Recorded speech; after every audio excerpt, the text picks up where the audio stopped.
OTT platform and COVID, they're also very good friends because they were at the right place at the right time together. जिसकी वजह से भी काफ़ी बढ़ा, वैसे भी बढ़ता है, एक नई हर टेक्नोलॉजी का हर थॉट का एक वक्त होता है, लेकिन उससे थोड़ा और जल्दी बढ़ गया। 2 साल में उसने कई सालों का ग्राउंड जो था वो कवर कर लिया और हर तरह की चीज़ें हमको दिखने लगीं। और वो तो आपने बिल्कुल सही कहा कि आज और जो आपने एक बड़ा इंस्पायरिंग मैसेज भी दिया कि हर लोग जो हैं जो फिल्में बनाना चाहते हैं वो बनाएं।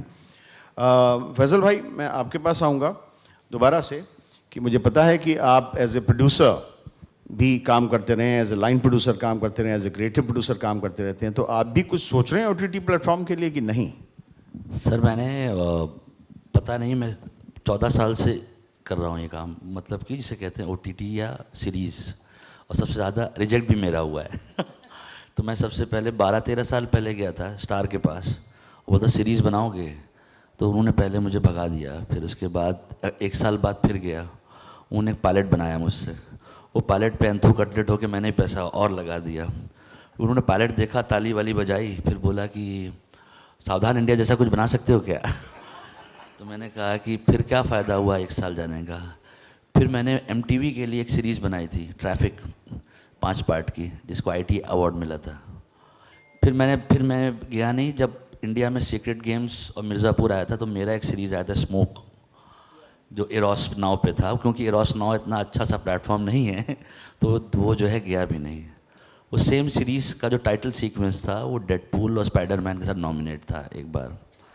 तो ये काम अभी भी मैं छोड़ता नहीं हूँ, क्योंकि सीरीज़ जो है, मैं जब शुरुआती दिनों में 14-15 साल पहले मैं किसी के पास बोलता था कि एक दिन सीरीज़ प्रोड्यूस करूँगा, तो लोग हंस देते थे कि अच्छा पहले यही कर लो जो आता है और मैंने जितनी, मतलब आज की डेट में क्या होता है कि अभी लोग कर ही रहे हैं, पर मुझे लगता है इकलौता ऐसा आदमी हूँ जिसका बहुत सीरीज़ जो है रिजेक्ट हुई है।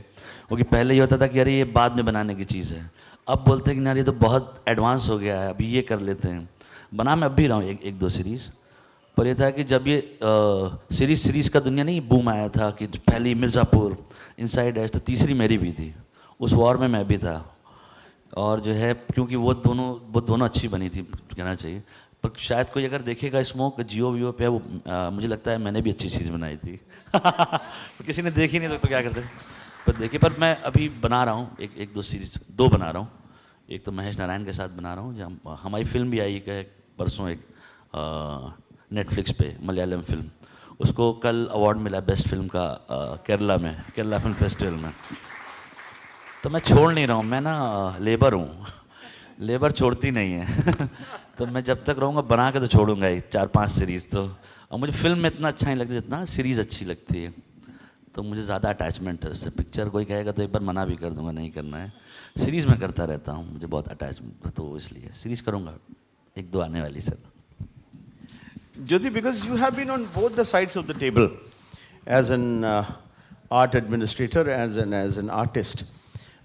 तो ये जो बात इन्होंने कही एक फैजल भाई ने, कि बड़ी अच्छी बात ये हुई कि it has given access to a lot of people who had no access to cinema of all kinds. Good bad की बात मैं नहीं करूँगा, good cinema of all kinds.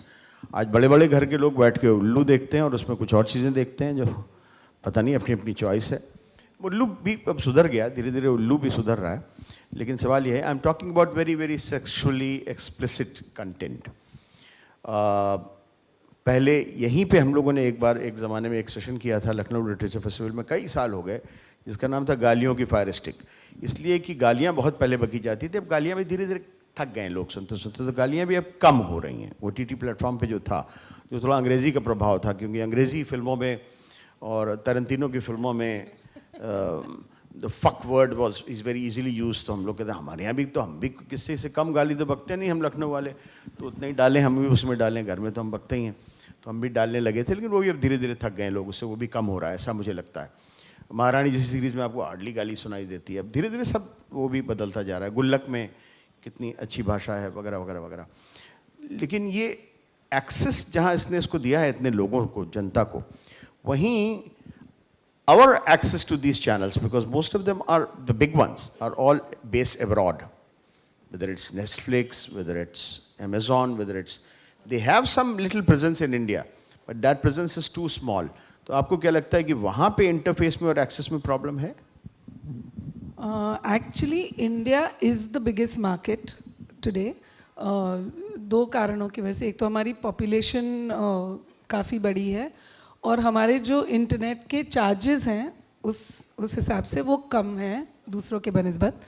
तो यहाँ के जो लोग हैं, एक तो ऑफ कोर्स वी ऑल्सो हम शेयरिंग इज़ केयरिंग में बिलीव करते हैं. तो एक अकाउंट होगा और 6 लोग यूज़ करेंगे टेलीग्राम पे डाल देंगे वगैरह वगैरह, जो इलीगल चीज़ें होती है. जो मुझे पता नहीं, किसी ने मेरे को अभी बताया, फैज़ल मेरे को बाहर बता रहा था.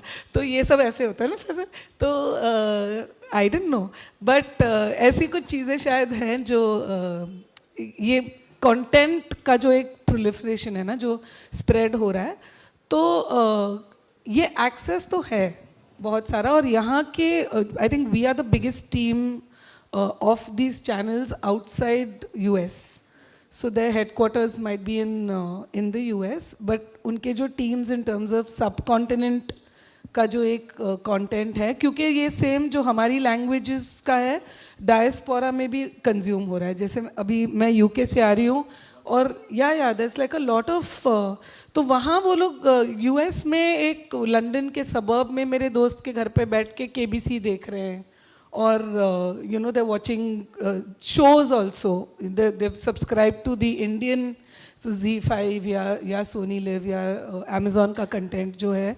और अभी तो Amazon ने तो उनके ऐप पे ही डाल दिया फ्री वाला वो मिनी टीवी, जिसके ऊपर वो दूसरे चैनल्स से भी लेके content, you know, they are doing their own streaming of that. तो आई थिंक कंटेंट का एक्सेस काफ़ी है. People have become choosy. लेकिन तो अगर कुछ शो अच्छा कर रहा है तो उसका एक ऑडियंस ऑब्वियसली है, फिर वो एक वर्ड ऑफ माउथ में वो जा रहा है. So I think the fact that अगर कोई सीज़न 2 या सीज़न 3 बन रहा है, that is your, you know, that's your barometer कि हाँ, इसका फर्स्ट सीज़न ऑडियंस को पसंद आया तो अभी इसका सेकेंड सीज़न करते हैं, थर्ड सीज़न होगा तो माशाल्लाह तो बहुत ही अच्छी बात है.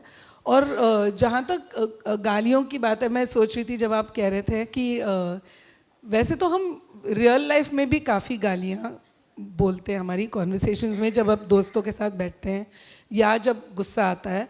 I think that just is a portrayal to make the content more relatable. तो जब हम फिल्में देखते हैं या टीवी का जो कंटेंट था, जो टेलीविज़न शोज़ जो हैं, उसका सेंसरशिप होता है और OTT का सेंसरशिप होता नहीं है, या अभी होने लग रहा है. शायद कोई गाइडलाइंस वगैरह are coming into force, which I still have to check out, but I think आपने थोड़ी बहुत रिसर्च की उस पर. तो अब तक तो जिन्होंने बना लिया, अब शायद अगर वो अपने आप को कंट्रोल कर रहे हैं तो वो उसी उम्मीद से कि हम जेल ना जाएं, तो आई थिंक वो एक चीज़ हो सकती है कि कम हो रहा है. नहीं तो I think the relatability of a show is coming from how people are talking अपने आम जिंदगी के बातचीतों में दोस्तों के साथ घर पे, या अगर you know there's a fight going on तो वहाँ कौन सी भाषा यूज़ होगी, वही रिफ्लेक्ट कर रहे थे बहुत ऑथेंटिकली सीरीज़ में.